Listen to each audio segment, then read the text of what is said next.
ሰላምና ጤናን ፍቅርን በረከትን ያድልኝ ክብራትና ክብራን አዲስ ቤተሰቦቼ በድጋሚ ተገናኝተናል። ዛሬ በጣም የሚገራርሙ ሶስት መረጃዎችን ይዤላችኋለሁ። ውድ ቤተሰቦቼ 20 በሚጠጉ ደቂቃዎች ውስጥ እነዚህን ሶስት መረጃዎች ጥፍጥ አድርጌ አዘጋጅቼላችኋለሁ። የመጀመሪያው ኢትዮጵያን የነካ ብሎ ታውቁታላችሁ። የለውም ብሎ ያው በረካ የሚባል ነገር አለ። እኔ ግን ኢትዮጵያን የነካት የለውም በረከት ብየዋለሁ። ስለዚህ በረከት ያጣች ሀገር የምትሆነው ግብጽ ከጊዜ ወደ ጊዜ ያየነው ኢኮኖሚ ድቀቷ፣ ጭንቀቷ፣ ፍርሃቷ ጨምሯል። አሁን ደግሞ አዲስ ሪፖርት አሳውቃለች። ኢትዮጵያን ማንኪ አላት ብለን ማለት ይገባናል። ምክንያቱም እቺን ሀገር የነካ ማንኛውም ሰው ሲሽመደመድ እንጂ ሲበረታ አላየንም። ጣሊያንን ጨምሮ ማለት ነው። ማንም ሀገር በእውነቴን ምነግራችሁ አቅም ሲያጣ ነው ያየነው። ሲሸነፍና ሲወጣ ነው ያየነው። ኢትዮጵያን እንኳን በዚህ ደረጃ ላይ በቀውስ የተመለከታት እንደ ኢሳያስ አፈወርቂ ያሉ መሪዎች ዛሬም ድረስ ኤርትራን የምታክል ኢትዮጵያ ክፍል ዛሬ አጎሳቁሎ አደክርቶ የተቀመጠ መሪ ነው ያለው። ኤርትራን ሳይጠቅማት ራሱንም ሳይጠቅም እድሜው 80 ያለፈ። እንግዲህ ውድ ቤተሰቦቼ በዚህን ያክል ደረጃ ኢትዮጵያን የነካት የጠመዳት በጠቅላላ በረከት የሚያጣ ያገኘ ይመስለዋል። መጨረሻ ላይ ግን ተስፋ የቆረጠ ትውልድን የሚፈበርክ እንደሆነ እናውቃለን። ስለዚህ ግብጽ በዚህ ደረጃ ላይ ሪፖርት ይዛ ቀርባለች። ምንድነው የሚለውን ነገር በዚህ ፕሮግራም ላይ ያሳያችኋለሁ። ሁለተኛው ክብራትና ክብራን የሣድስ ቤተሰቦቼ በጣም የሚገርም አይነት በሽታ ተቀስቅሷል።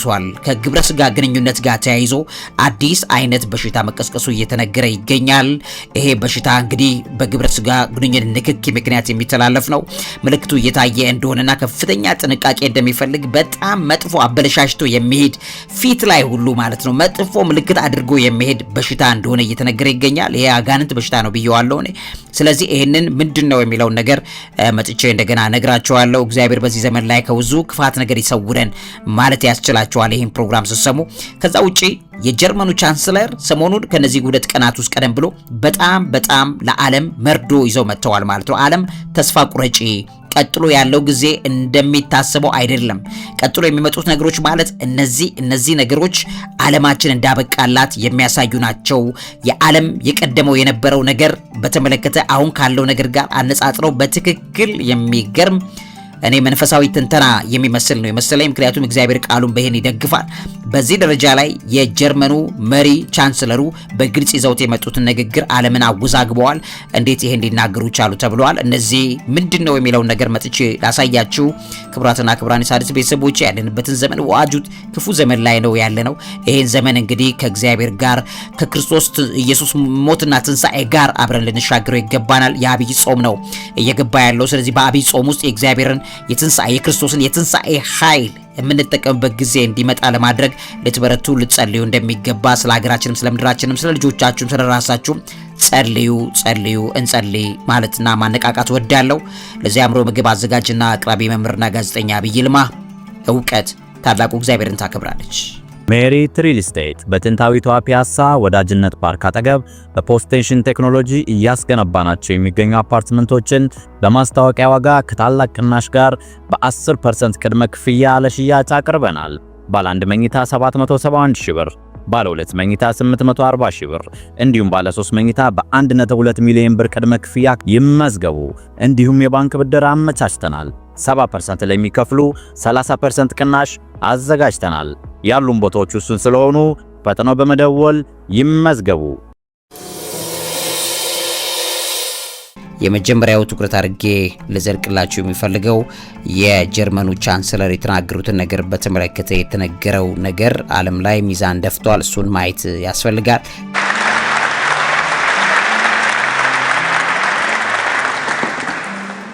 And once again in our history we have entered a time of new great power politics.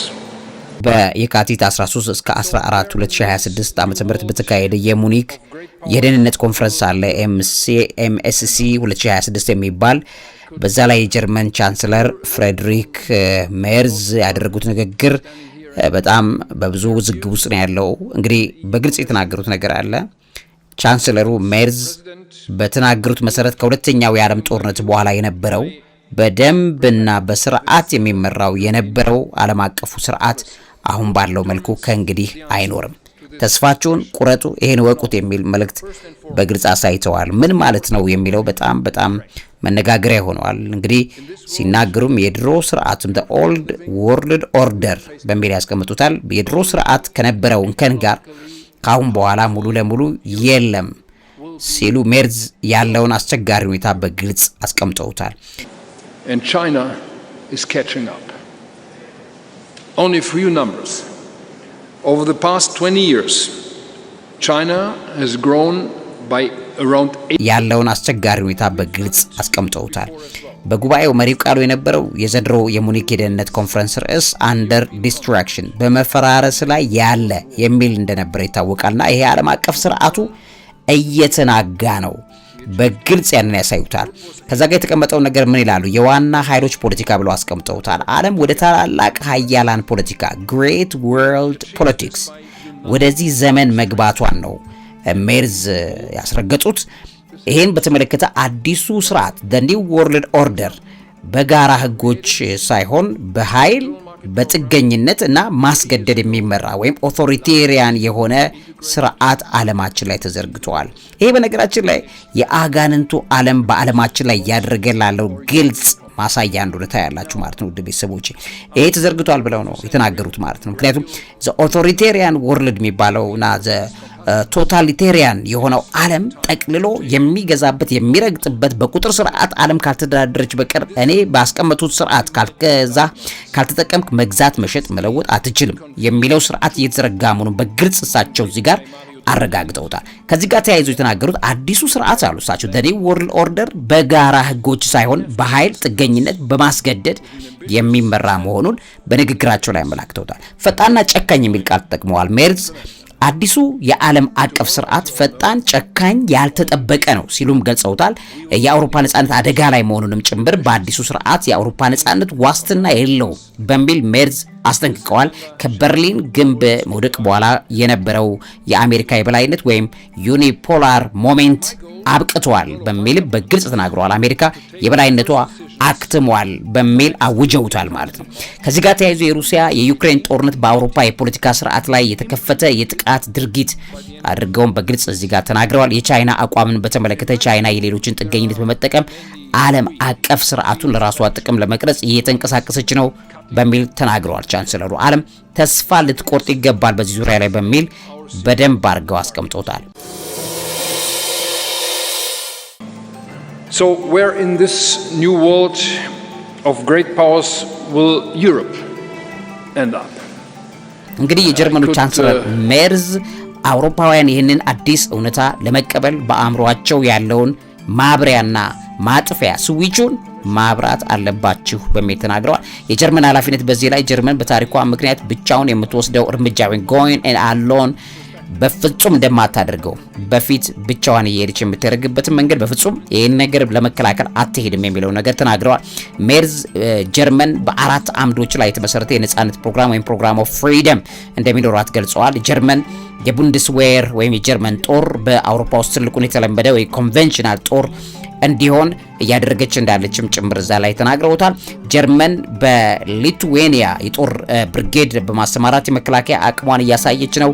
ጀርመን በመጪዎቹ ዓመታት በመቶዎች የሚቆጠሩ ቢሊዮን ዩሮዎችን በመከላከያ ላይ ኢንቨስት እንደምታደርግ ሜርዝ የኢኮኖሚ ጥንካሬ ለጸጥታ ወሳኝ መሆኑን በመጥቀስ የአውሮፓ ህብረት ኢኮኖሚ ከሩሲያ 10 እጥፍ ይበልጣል፣ ስለዚህ 10 እጥፍ የሆነ አቅም ሊኖረን ይገባል የሚል አደራደሩ በቃ ተበላሽቷል፣ ስለዚህ እኛም የተበላሸውን ስርዓት እንከተላለን በሚል አስቀምጠውታል። ከዚህ ጋር ተያይዞ የጦር መሳሪያ ስርዓትን በጋራ በማምረት ደረጃዎችን በማስተካከል ወይም ስታንዳርዳይዜሽን ላይ ያለ ትኩረት ማድረግ ያስፈልገናል አሉ። ከዛ የኒውክሌር መከላከያን በተመለከተ ሜርዝ ከፈረንሳይ ፕሬዚዳንት ማክሮን ጋር ስለ የጋራ አውሮፓውያን ኒውክሌር መከላከያ ወይ ዩሮፒያን ኒውክሌር ዲተረንስ የሚባል ውይይት እንደሚጀምሩ በዛ ላይ ገልጸውት ታያላችሁ ማለት ነው። የጀርመን የኢንቴሊጀንስ አገልግሎት ለውጫዊና ውስጣዊ ስጋቶች ምላሽ እንዲሰጥም እዚህ ላይ ይናገራሉ። ከዚህ ጋር ተያይዞ ሜርዝ በአውሮፓና በአሜሪካ መካከል ጥልቅ የሆነ የመከፋፈል አዝማሚያ ወይም ዲፕ ዲቫይድ እንዳለም አምነዋል። ከዚህ ጋር ተያይዞ የማጋ እንቅስቃሴ የሚባለው ሜኪን አሜሪካ ግሬት አጌን የሚባለው እንቅስቃሴ የባህል ጦርነት የአውሮፓ አይደለም፣ ይሄ የኛ የአውሮፓዎች አይወክልም ምዕራባውያንም በሚል ሜርዝ ተናግረዋል። ከዚህ ጋር ተያይዞ የነጻ ንግድ ድጋፍን በተመለከተ ያላቸውን አመለካከት ከማርኮ ሩቢዮ ጋር የተደረገ ውይይትንም ሜርዝ በአሜሪካ ውጭ ጉዳይ ሚኒስትር ማርኮ ሩቢዮ ጋር በሙኒክ እንደተወያዩ ከዚህ ጋር ተያይዞ አሜሪካ ብቻዋን እንደማትችል አሜሪካ እንኳን በራሷ አቅም ብቻ ዓለምን መምራት እንደማትችልም አስረግጠዋል። የአትላንቲክ እምነትን መገንባት የአትላንቲክ እምነትን በጋራ ልንጠግን ይገባል የሚለውን ነገር እዛ ላይ ተናግረዋል። የግሪንላንድ ጉዳይን የአሜሪካ ፕሬዝዳንት ዶናልድ ትራምፕ የግሪንላንድን ግዛት ለመጠቅለል ማሰባቸው በአውሮፓውያን ላይ እምነት እንደጎደለ በግልጽ አሳይተዋል። የፈረንሳይን አቋም ዚጋ ተናግረዋል። ፕሬዝዳንት ማክሮን አውሮፓ የጂኦፖለቲካል ኃይል መሆን እንዳለባትና መከላከልን ማፋጠን እንዳለባትም ፕሬዝዳንት ማክሮን እንደተናገሩት ሰምቷል። የዩክሬንን በተመለከተ ፕሬዝዳንት ቮሎዲሚር ዜሌንስኪ የአውሮፓ የጸጥታ ኮንፈረንስ ላይ የአውሮፓ አንድነት ለሩሲያ ጠንካራ ምላሽ አለው ብለዋል።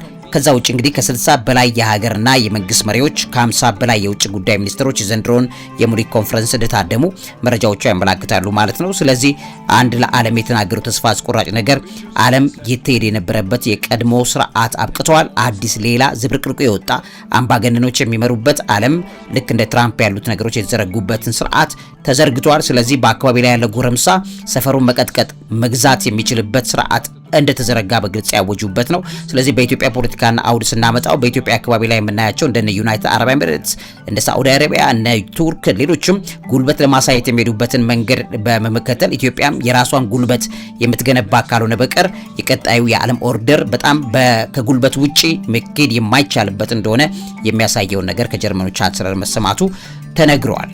ወደ ሁለተኛው መረጃ ልለፍላችሁ። እንግዲህ ኢትዮጵያን የነካ የለውም በረካ ከሚለው ኢትዮጵያን የነካት የለውም በረከት በሚል ቀጣዩን ፕሮግራም ላሳያችሁ። ከዛ ሶስተኛው መረጃ በዓለም ላይ በግብረ ስጋ ግንኙነት ምክንያት የተቀሰቀሰ ሌላ አዲስ ተላላፊ በሽታ ተገኝቷል። ይህም በተመለከተም ቀጥሎ መጨረሻው ፕሮግራም ውስጥ ይሆናል። ይህን ሁለተኛው ላስደምጣችሁ። መምህርና ጋዜጠኛ ዐቢይ ይልማ ነኝ። እውቀት ታላቁ እግዚአብሔርን ታከብራለች። እንግዲህ ክቡራትና ክቡራን የሣድስ ቤተሰቦች የሆነው ነገር በጣም በሚገርም ደረጃ ግብጽ በግልጽ ሪፖርቱን አውጥተዋለች። አሁን ከ10 የካቲት 10 2026 ከአራት ቀን ቀደም ብሎ በነበረው ማለት ነው። ይሄ ፕሮግራም ከሰራውላችሁ 4 ቀን ቀደም ብሎ ጉዳዩ ምንድነው እንግዲህ በግብጽ ኢትዮጵያን በመንካቷ ምክንያት የመጣ ነው። በነገራችን ላይ ይሄ የግብጽ የውሃ ሀብትና የመስኖ ሚኒስትር ሃኒ ስዌሊም ነው የተናገሩት። የነፍስ ወከፍ የውሃ አቅርቦት በአመት ወደ 500 ኪዩቢክ ሜትር ዝቅ ማለቱ በጣም አስደንጋጭ፣ ለግብጽ የውሃ ስካርሲቲ የውሃ ድርቀት ተከስቶብናል በሚል ተናግረዋል ማለት ነው። ይሄ በቀጥታ ከህዳሴ ግድቡ ጋር የሚገናኝ እንዳልሆነ ይታወቃል። ይሄ ጉዳይ በነገራችን ላይ በተፈጥሮ ግብጽ የምታገኘው የዝናብ ፍላጎት አለ፣ ከላይ የሚፈስ ውሃ አለ እግዚአብሔር የሚሰጣት። በዛ ላይ እጥረትና ድርቀት በተቀረው ክፍሎቿ ላይ እንደደረሰ የሚያሳይ ነው። ከዚህ ጋር እንግዲህ ይህ የ500 ኪዩቢክ ሜትር መጠን የተባበሩት መንግስታት ድርጅት በዩኤን የተቀመጠ አለ። 1000 ኪዩቢክ ሜትር ነው የውሃ እጥረት ደፍ የሚባለው ወይም ደግሞ ዋተር ስካርሲቲ ትሬሾልድ የሚባለው 1000 ኪዩቢክ ሜትር ነው። ከዛ በ500 ኪዩቢክ ሜትር ነው የወረደው። በአመት አንድ ሀገር ሊኖር የሚገባው ውሃ 1000 ኪዩቢክ ሜትር ካልሆነ በድርቀት ላይ ነው ያለው ማለት ነው። በስኬርሲቲ ነው ያለው ማለት ነው። በጣም የሚገርም ነው። ስለ በአባይ ወንዝ ላይ ያለው አቅም የግብጽ ደግሞ 500 ኪዩቢክ ሜትር ነው ስኬርሲቲ አለው። 500 በመቶ ዝቅታ አለው ማለት ነውና በአባይ ወንዝ ላይ ያለ አቅም ጥገኝነቷን በግልጽ አሳይታለች። ግብጽ 98 የሚሆነውን ንጹህ ውሃ ፍላጎቷን የምታገኘው ከአባይ ወንዝ እንደሆነ ሪፖርቱ ያሳያል። ግብጽ በአመት ወደ 7 ቢሊዮን ኪዩቢክ ሜትር የሚጠጋ የውሃ ጉድለት ወይም ዲፊሲት እያጋጥማት እንደሆነ የሚናገራሉ። የተባበሩት መንግስታት ባለሙያዎች ጉብኝትን በተመለከተም እንግዲህ በተለይም የተባበሩት መንግስታት የንጹህ ውሃ እና ሳኒቴሽን ልዩ ተወካይ ፔድሮ አሮጆ አጉዶ የሚባሉት በየካቲት 2026 ግብጽን በመጎብኘት የውሃ ቀውስ ሁኔታን እንዳሳዩ እየተነገረ ይገኛል። የታላቁ የኢትዮጵያ ህዳሴ ግድብን በተመለከተ ተጽዕኖንም ጭምር ለመጥቀስ ሞክራለች። ግብጽ የህዳሴ ግድቡ የውሃ አቅርቦቷን እያሰጋ ነው ብላ ታምናለች። በተለይም ኢትዮጵያ በአንድ ወገን እርምጃ መቀጠሏ በዚህ ሁኔታ ላይ ያለውን ክራይሲስ በተመለከተ ጠቁማለች። የውሃ ጥራት መበላሸትን በተመለከተ ሪፖርቱን አውጥተውታል ግብጾች። የግብጽ ውሃ ጥራት በከፍተኛ ሁኔታ እየተበላሸ ነው። ይህም በተለይም በአግሪካልቸር ፍሳሽ፣ በኢንዱስትሪ ቆሻሻ፣ ባልታከመ ፍሳሽ ምክንያት እንደሆነም ሪፖርቱ ያሳያል ማለት ነው። ይሄ እንግዲህ ኢትዮጵያ ያደረገችው አይደለም፣ ከራሳቸው የሆነ ነው። የውሃ ስካርሲቲና ድርቀት የሚባለው እግዚአብሔር ለነሱ የሚሰጣቸው የዝናብ ወይም መሰል አቅርቦቶች ማጠር ማለት ነው።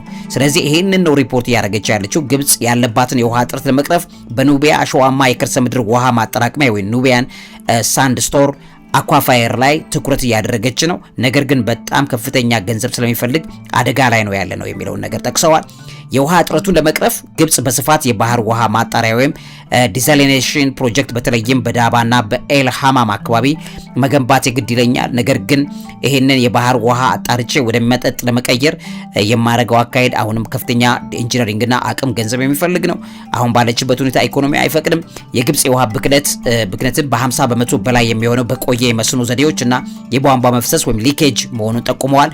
በዚህም በቀጣዩ ዓመታት ላይ ከፍተኛ ስኬርሲቲ እየገጠመን እንሄዳለን በሚል በጣም መጨነቃቸውን ጭምሮ የተናገሩትና ከፍተኛ ሙቀት፣ የአየር ንብረት ለውጥ የአባይ ወንዝን በውሃ መጠን መቀነስ ረገድ ድርሻ አለው ብለው ያምናሉ።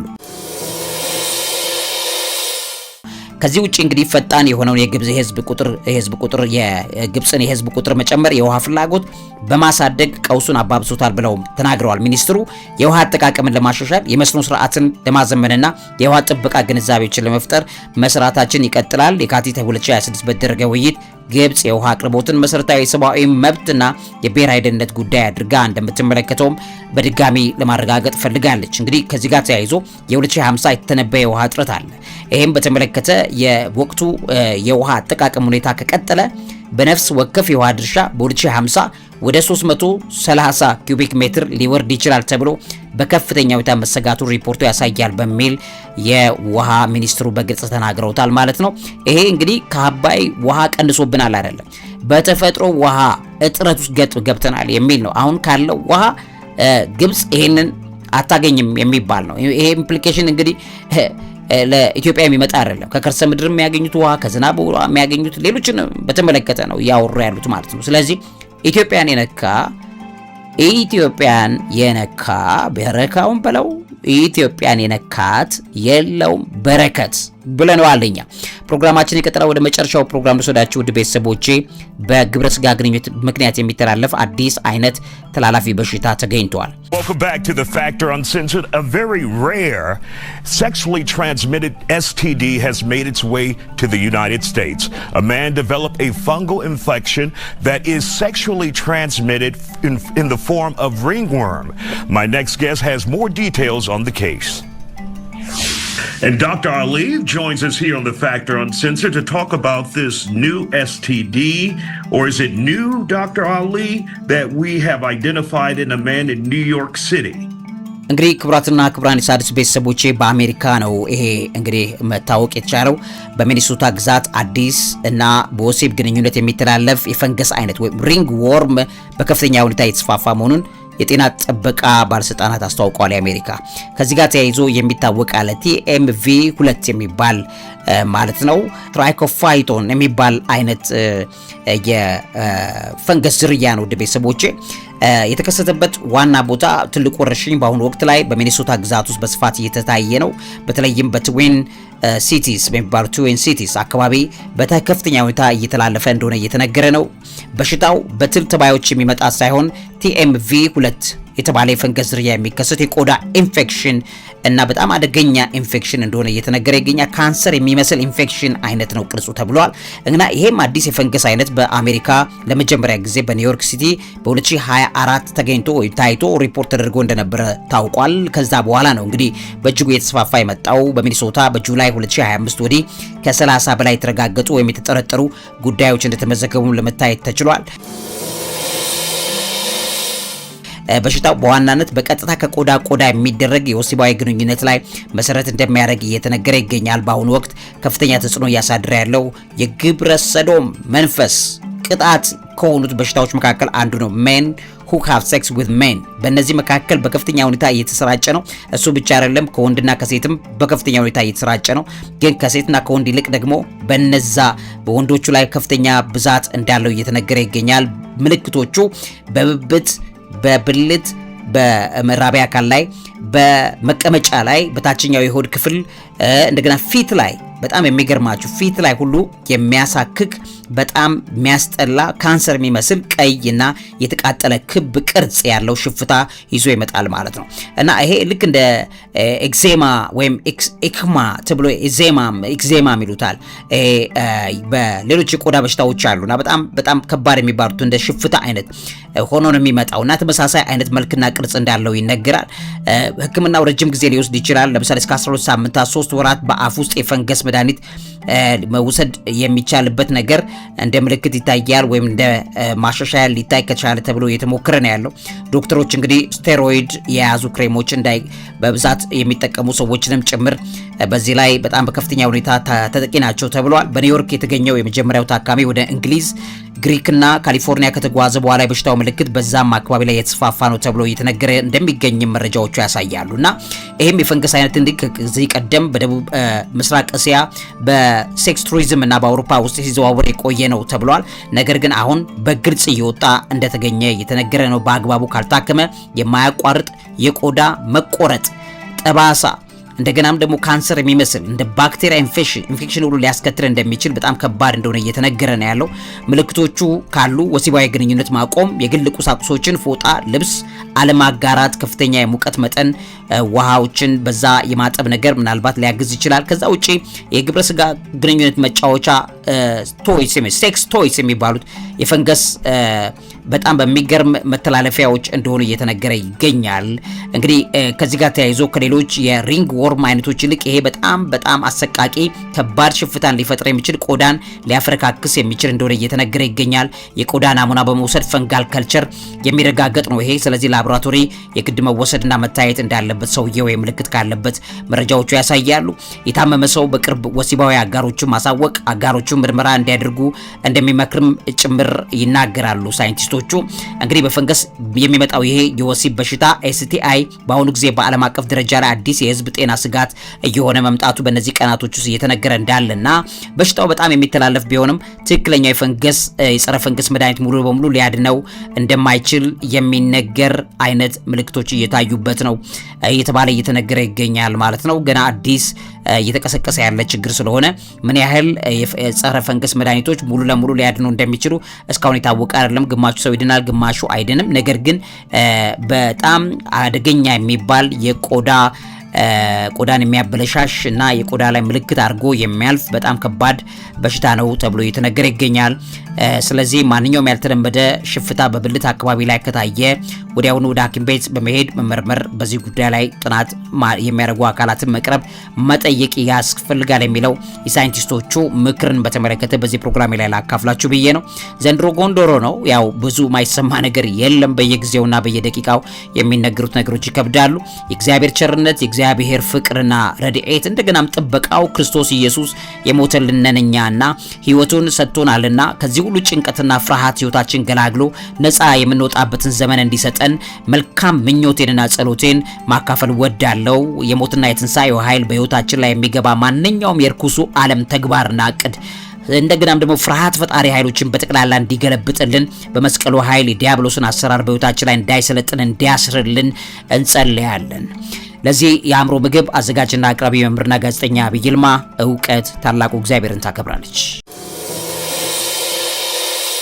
ሜሪት ሪል ስቴት በጥንታዊቷ ፒያሳ ወዳጅነት ፓርክ አጠገብ በፖስቴንሽን ቴክኖሎጂ እያስገነባናቸው የሚገኙ አፓርትመንቶችን በማስታወቂያ ዋጋ ከታላቅ ቅናሽ ጋር በ10% ቅድመ ክፍያ ለሽያጭ አቅርበናል።